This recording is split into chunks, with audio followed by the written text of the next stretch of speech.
Good morning to all. आपका राजनीतिक भूगोल की कक्षा में आपका स्वागत है।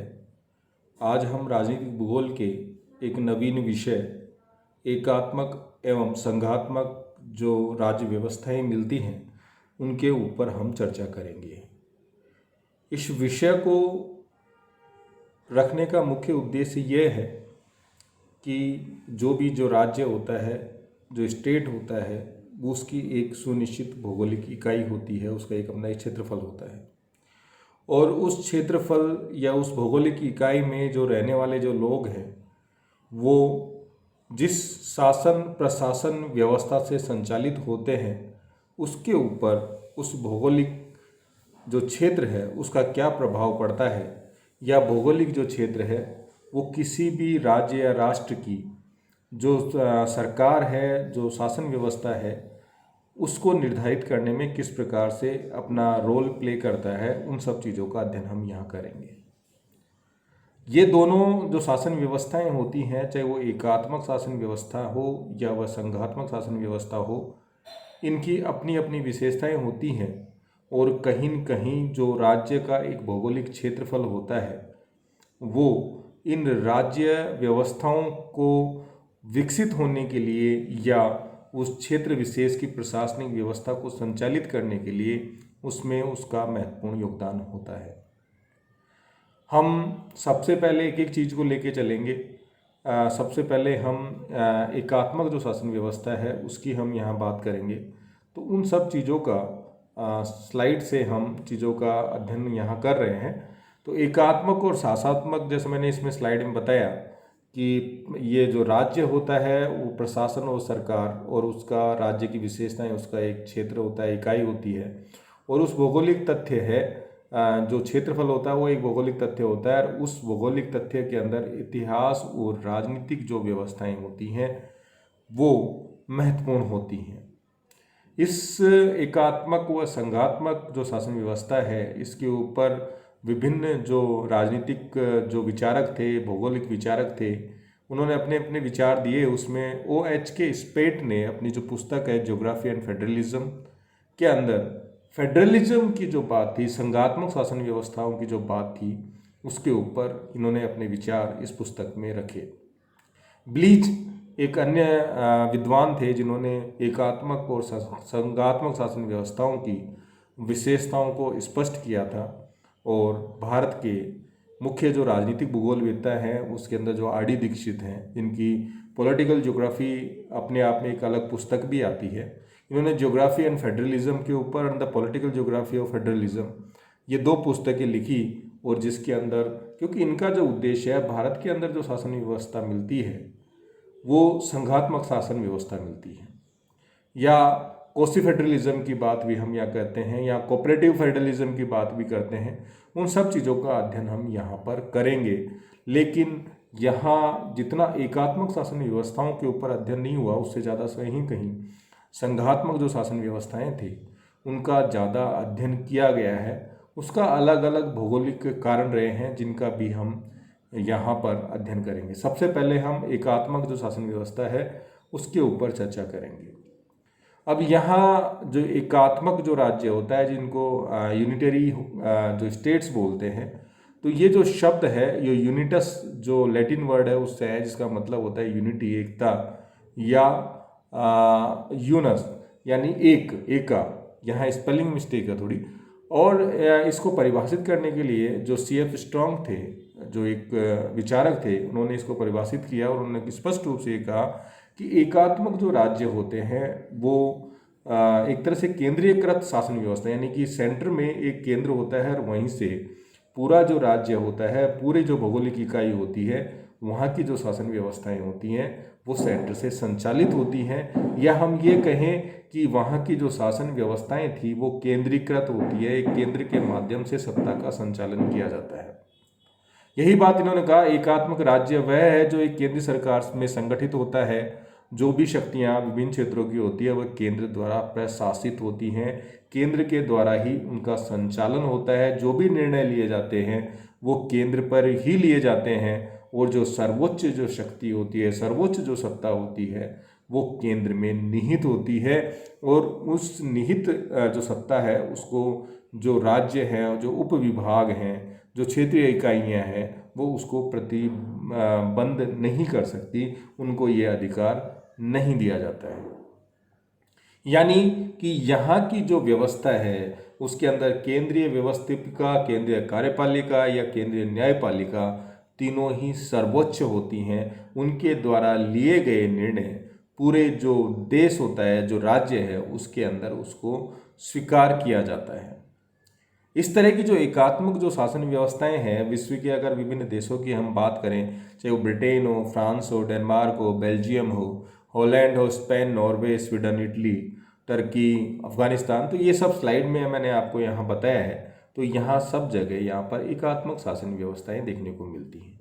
उनके स्वरूप में अंतर देखने को मिल सकता है, क्योंकि उस एकात्मक शासन व्यवस्थाओं के में भी अलग अलग तरह की जो विशेषताएं होती हैं वो निहित होती हैं। उसकी बात हम आगे करेंगे। यहाँ ये चीज़ बड़ी महत्वपूर्ण है कि विश्व में एकात्मक शासन वाले राज्य संघात्मक शासन वाले राज्यों की तुलना में अधिक हैं। तो विभिन्न प्रतियोगी परीक्षाओं में भी, आपके नेट की परीक्षा में भी इस तरह की कोटेशन या लाइन दे दी जाती है कि ये सही है या गलत है। तो एकात्मक शासन व्यवस्थाएं संघात्मक शासन व्यवस्थाओं की तुलना में विश्व के अंदर ज़्यादा देखने को मिलती हैं। तो ये आपके लिए महत्वपूर्ण तथ्य है। उसका क्या कारण है, उन चीज़ों के ऊपर भी हम चर्चा करेंगे। यहाँ एकात्मक राज्यों की कुछ विशेषताओं की जो चर्चा है वो ब्लिच जो विद्वान थे उन्होंने की, और उन्होंने कहा कि ये जो शासन व्यवस्था, एकात्मक शासन व्यवस्था या केंद्रीकृत शासन व्यवस्था जो है उन क्षेत्रों के लिए उपयुक्त होती है जो छोटे राज्य होते हैं, जिनका क्षेत्रफल कम होता है, या ये कहूँ कि उनके अंदर भौगोलिक जो विभिन्नताएं होती हैं या धार्मिक या जो सांस्कृतिक जो विभिन्नताएं होती हैं वो कम देखने को मिलती है। तो छोटे राज्यों के लिए एकात्मक शासन व्यवस्था उपयुक्त मानी जाती है। छोटे राज्य जो भी होते हैं वो उनको संगठित होना चाहिए, यानी उनकी दूरी अधिक नहीं होना चाहिए, जिससे कि शासन को केंद्र से आसानी से संचालित किया जा सके। राज्य अपेक्षाकृत सघन बसा होना चाहिए, जिससे कि एक केंद्र के द्वारा विभिन्न जो जन समूह है जिनके लिए सरकार के द्वारा कार्य संचालित किया जाता है, प्रशासित किए जाते हैं, वहाँ तक वो सेवाएं उपलब्ध करवाई जा सके। और ये जो एकात्मक राज्य जो होता है उसके अंदर एक कोर एरिया होना चाहिए जहाँ से शासन को संचालित किया जाना चाहिए। तो ये ब्लिच के द्वारा ये जो विशेषताएं बताई गई हैं, इनको अगर हम अलग से भी समझने की कोशिश करें तो हम यहाँ इन विशेषताओं के आधार पे ये निष्कर्ष निकाल सकते हैं कि एकात्मक जो शासन व्यवस्था होती है वो जो छोटे जो देश होते हैं और जिनके अंदर जो भौगोलिक जो दूरियां होती हैं कम होती हैं, साथ ही वहाँ पर निवासित करने वाले जो लोग होते हैं वहाँ पर सामाजिक एकता हो, या मैं ये कहूँ कि वहाँ पर राष्ट्रीयता की भावना जो है वो प्रॉपर रूप से उभर कर सामने आ जाती है। उन क्षेत्रों के अंदर एकात्मक जो शासन व्यवस्था होती है वो एक सर्वाधिक उपयुक्त रूप में वहाँ देखने को मिलती है, क्योंकि अगर यहाँ पर भौगोलिक विभिन्नताएं अलग होगी, क्षेत्रफल अधिक होगा, तो एक केंद्र के द्वारा प्रशासन या शासन को संचालित करना अधिक आसान नहीं होता है। इसलिए उन क्षेत्रों के लिए एकात्मक शासन व्यवस्था ठीक नहीं मानी जाती है। यहाँ अगर हम इनका क्लासिफिकेशन करें, एकात्मक राज्यों के प्रकारों की हम बात करें, तो यहाँ हम इनको 3 भागों में बांटकर केंद्रीयकृत राज्य जहाँ संघात्मक शासन व्यवस्था, एकात्मक शासन व्यवस्था है, या अत्यधिक केंद्रीकृत, या जो समायोजित या एडजस्टमेंट जहाँ पर किया जाता है और एकात्मक शासन व्यवस्था को अपनाया गया है। इस तरह की 3 प्रकार के एकात्मक राज्य हमें वैश्विक स्तर पर देखने को मिलते हैं। सबसे पहले बात करें तो जो सेंट्रलाइज्ड जो केंद्रीकृत जो शासन, एकात्मक जो शासन होता है, उसमें बात करें, केंद्र में जो शक्तियाँ होती हैं उनका केंद्रीकरण होता है। इसमें कोई डाउट नहीं है कि तीनों ही जो हमने वर्गीकरण किए, केंद्रीकृत, अत्य केंद्रीकृत, समायोजित, तीनों में केंद्र में शक्तियों का केंद्रीकरण होता है, लेकिन उसके अंदर अंतर देखने को मिलता है। केंद्रीकृत या सेंट्रलाइज में केंद्र की जो शक्तियाँ होती हैं वो केंद्र के अंदर ज़्यादा निहित होती है। जनसंख्या में जैसे मैंने कहा कि सघन होनी चाहिए, एक रूपता होनी चाहिए, संस्कृतिकरण प्रॉपर होना चाहिए, यानी वहाँ पर सांस्कृतिक विभिन्नताएं हो भी तो उनके अंदर अंतर संस्कृतिकरण की जो विशेषताएं इतनी ज़्यादा विकसित हो जानी चाहिए कि वहाँ पर धार्मिक, भाषाई और जातीय जो विभिन्नताएं हैं वो उतनी उभर कर नहीं आनी चाहिए। लोगों का जो सोच है या समायोजन है वो एक उच्च स्तर का होना चाहिए। यानी मैं ये कहूँ कि सांस्कृतिक विविधता के बावजूद भी उनमें एक नेशन की जो कॉन्सेप्ट है वो उभर कर पूरी तरह सामने आती है। तो उन क्षेत्रों के अंदर ये केंद्रीकृत जो शासन व्यवस्था, एकात्मक जो शासन व्यवस्था है वो देखने को मिलती है। मूल स्थान की बात यहाँ भी की गई है और ये राज्य की जो प्रौढ़ावस्था की स्थिति जो होती हैं वहाँ पर इस तरह की चीज़ें देखने को मिलती हैं। चाहे वो डेनमार्क हो, स्वीडन हो, नीदरलैंड हो, यहाँ पे सम्राट की उपस्थिति है, लेकिन फिर भी वहाँ पर जो चुने हुए प्रतिनिधि होते हैं वो शासन प्रणाली को संचालित करते हैं, लेकिन जो शक्ति होती है वो केंद्र के अंदर ही निहित होती है। Italy, Ireland, Finland, France, Japan और न्यूजीलैंड में भी इसी तरह की केंद्रीकृत एकात्मक जो राज्य व्यवस्था है वो देखने को मिलती है। दूसरी, जैसे हमने कहा, हाईली सेंट्रलाइज, अत्यधिक केंद्रीकृत। राज्य में ये स्थिति तब मिलती है जब केंद्र में जो सेंटर होता है वो अपनी शक्तियों को अत्यधिक केंद्रीकृत करने की कोशिश करता है, जिससे कि उस क्षेत्र में पाई जाने वाली क्षेत्रीय विविधता, जातिगत विभिन्नता, सांस्कृतिक विभिन्नता, भाषाई विभिन्नता, उन कारकों को, अलगाववाद को रोकने के लिए शक्तियों का केंद्रित करते हुए उनके ऊपर पूर्णतः नियंत्रण किया जा सके। यानी शक्ति केंद्र में निहित होने से इन जातिगत और क्षेत्रीय विभिन्नताओं को के ऊपर या उसके द्वारा इन क्षेत्रीय विभिन्नताओं से या जातिगत विविधताओं के आधार पर जो अलगाववाद की स्थितियां पैदा होती है उसको रोकने के लिए ये अत्यधिक केंद्रीकृत शासन व्यवस्था को अपनाते हैं और उस राष्ट्र को एक माला के अंदर बांध के रखने का कार्य करते हैं। इसके भी हम 3 प्रकार देखते हैं। साम्यवादी देश, एक पार्टी वाले प्रभुत्व वाले देश जो होते हैं जहाँ पर साम्यवाद है लेकिन वहाँ पे एक ही पार्टी का जो शासन व्यवस्था है वही वहाँ की सत्ता को संचालित करती है, वो चीज़ यहाँ देखने को मिलती है। चाहे वो पोलैंड हो, हंगरी हो, रोमानिया हो, बुल्गारिया हो, कुछ ऐसी एकात्मक शासन व्यवस्थाएं होती हैं जहाँ पर तानाशाही भी देखने को मिलती है। जैसे आपने अफ्रीकन कुछ कंट्रीज़ में देखा, एशियन कंट्रीज़ के अंदर जहाँ राजा का शासन जो होता है उस तरह की जो व्यवस्थाएं होती हैं तो वो केंद्रीकृत। एक तरह से हम नॉर्थ कोरिया का एग्जाम्पल लें तो वहाँ पर एक तानाशाही केंद्रीकृत, अत्यधिक केंद्रीकृत शासन व्यवस्था वहाँ देखने को मिलती है। चीन की बात करें तो चीन एक अपवाद है, एक एकात्मक शासन व्यवस्था वहाँ पर देखने को मिलती है, जबकि वहाँ पर अत्यधिक क्षेत्रीय विस्तार भी है, भौगोलिक विभिन्नताएं भी हैं, लेकिन भारत की जिस तरह की सांस्कृतिक विविधताएं हैं उस तरह का सांस्कृतिक विविधीकरण चीन के अंदर देखने को नहीं मिलता। लेकिन पूरे राष्ट्र के अंदर साम्यवाद की संस्कृति को अपनाते हुए वहाँ पर भी उन्होंने एक पार्टी या ये कहूँ कि केंद्रीकृत एकात्मक शासन व्यवस्था को अपनाया है। एक अत्यधिक केंद्रीकृत शासन प्रणाली वहाँ देखने को मिलती है। पुर्तगाल, स्पेन, पैराग्वे, ग्वाटेमाला, इथियोपिया, घाना, ईरान, इंडोनेशिया, यहाँ सब जगह के ऊपर हमें अत्यधिक केंद्रीकृत जो हाईली सेंट्रलाइज जो एकात्मक जो शासन व्यवस्था है वो वहाँ पर देखने को मिलती है। अब तीसरे जो शासन व्यवस्था है जिसकी हमने बात की, समायोजित, एडजस्टेड, ये एक तरह से आप इसका सबसे जो उपयुक्त उदाहरण है वो है ब्रिटेन। ब्रिटेन के अंदर एकात्मक शासन व्यवस्था देखने को मिलती है, लेकिन हमने देखा स्कॉटलैंड, वेल्स, इंग्लैंड, यहाँ आपके भौगोलिक विभिन्नताएं भी देखने को मिलती हैं। तो यहाँ इन भौगोलिक जो विविधताएं हैं या अलग अलग जो क्षेत्रीय इकाइयाँ हैं उनको एकीकृत करने के लिए इन्होंने जो सेंट्रलाइज जो सिस्टम होता है उनके अंदर इन्होंने एडजस्टमेंट किया है। वो एडजस्टमेंट इन्होंने शक्तियों का कुछ मात्रा में संवैधानिक पृथक्करण करते हुए भी एक केंद्रीकृत शासन व्यवस्था को अपनाया है, जहां समूह या क्षेत्रों को समायोजित कर अधिकारों को उनके अनुरूप परिवर्तित कर दिया जाता है।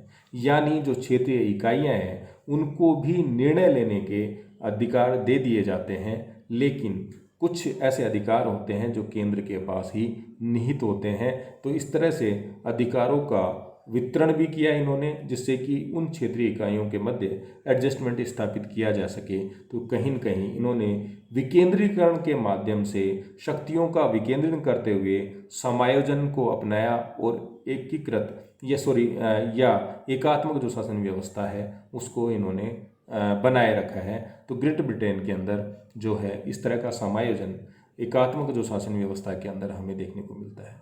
तो इस तरह से यहाँ आज हमने एकात्मक जो शासन व्यवस्था जो विभिन्न देशों के अंदर देखने को मिलती है उसके ऊपर हमने चर्चा की। लेकिन इन एकात्मक जो राज्य होते हैं इनके क्या ये जो शासन व्यवस्था है इन्होंने अपनाई है उसके क्या ड्रॉबैक्स हैं या क्या बेनिफिट्स होते हैं। तो सबसे पहली बात तो हम ये कहें कि ये जो एकात्मक जो शासन व्यवस्था जो होती है उसमें जो सबसे महत्वपूर्ण चीज़ है कि यहाँ सत्ता जो होती है केंद्र के पास निहित होती है। तो वहाँ पर जो निर्णय लेने की जो प्रक्रिया होती है वह त्वरित होती है। साथ ही यहाँ पर अगर जातिगत या भाषाई विभिन्नताएं भी होती भी हैं तो इस केंद्रीकृत शासन व्यवस्था के द्वारा उन अलगाववाद एक विभेदनकारी जो शक्तियाँ होती हैं उनके ऊपर नियंत्रण करना आसान होता है। साथ ही एकात्मक शासन व्यवस्था के लिए हमने ये भी कहा कि वो देश जिनका जो क्षेत्रफल होता है वो कम हो, उनका जो क्षेत्र जो होता है एक केंद्र से संचालित एक कोर एरिया से संचालित करना आसान हो, उनके लिए वो एकात्मक शासन व्यवस्था अधिक उपयुक्त होती है। लेकिन अगर इसके ड्रॉबैक्स की बात करें, इसकी कमियों की हम बात करें तो जब केंद्रीकृत शासन व्यवस्था जहाँ भी होती है वहाँ पर निर्णय लेने का जो अधिकार होता है एक केंद्र के पास समायोजित हो जाता है और उस स्थिति में उन राज्यों में तानाशाही की जो प्रवृत्ति होती है वो देखने को मिलती है। और जहाँ तानाशाही होती है वहाँ पर लोगों के अधिकारों का जो होता है दमन वहाँ देखने को मिलता है। और कहीं न कहीं एक जो लोकतांत्रिक जो शासन व्यवस्था होती है वो कमज़ोर होती है। लेकिन अत्यधिक तानाशाही, अत्यधिक शक्तियों के केंद्रीकरण, ये चीज़ें भी राज्य के में अलगाववाद की स्थितियों को पैदा करते हैं। और जिन राज्यों का या देशों का क्षेत्रफल बड़ा होता है और जहाँ भौगोलिक विभिन्नताएं, जैसे भारत जैसा जो देश है जहाँ पर सामाजिक सांस्कृतिक विविधताएं, भौगोलिक कहीं पर्वत पठार मैदान भौगोलिक विविधताएं अत्यधिक देखने को मिलती है, वहाँ पर एकात्मक जो शासन व्यवस्था है वो उपयुक्त नहीं हो सकती। एक केंद्र के द्वारा सब क्षेत्रों की जो समस्याएं होती हैं उनका समाधान नहीं किया जा सकता। तो उस दृष्टिकोण से कहीं न कहीं एकात्मक जो शासन व्यवस्था है उसको हम सार्वभौमिक रूप से स्वीकार नहीं कर सकते। या एक लोकतांत्रिक जो व्यवस्थाएं होती हैं, जैसे मैंने कहा चलो ग्रेट ब्रिटेन के अंदर एक समायोजित एकात्मक शासन व्यवस्था है, तो वो जो समायोजन किया गया है वो कहीं न कहीं लोकतंत्र को मजबूत किया गया है। वहाँ सत्ता कुछ शक्तियाँ केंद्र में है लेकिन जो क्षेत्रीय इकाइयाँ हैं उनको अधिकारों का विकेंद्रीय कर समायोजन किया गया है। तो वो एक उसका एकात्मक जो शासन व्यवस्था है उसका एक परिवर्तित रूप है, एक आधुनिक रूप है जो लोकतंत्र के हिसाब से स्थापित किया गया है। तो इस तरह से इन एकात्मक जो शासन व्यवस्थाएं होती हैं उनकी कुछ विशेषताएं भी हैं, कुछ उसकी कमियां भी हैं। अब एकात्मक शासन व्यवस्थाओं के बाद हम संघात्मक शासन व्यवस्थाओं की बात अगले वीडियो में करेंगे। मुझे अपेक्षा है कि आपको ये चीज़ें समझ में आ गई होंगी। धन्यवाद।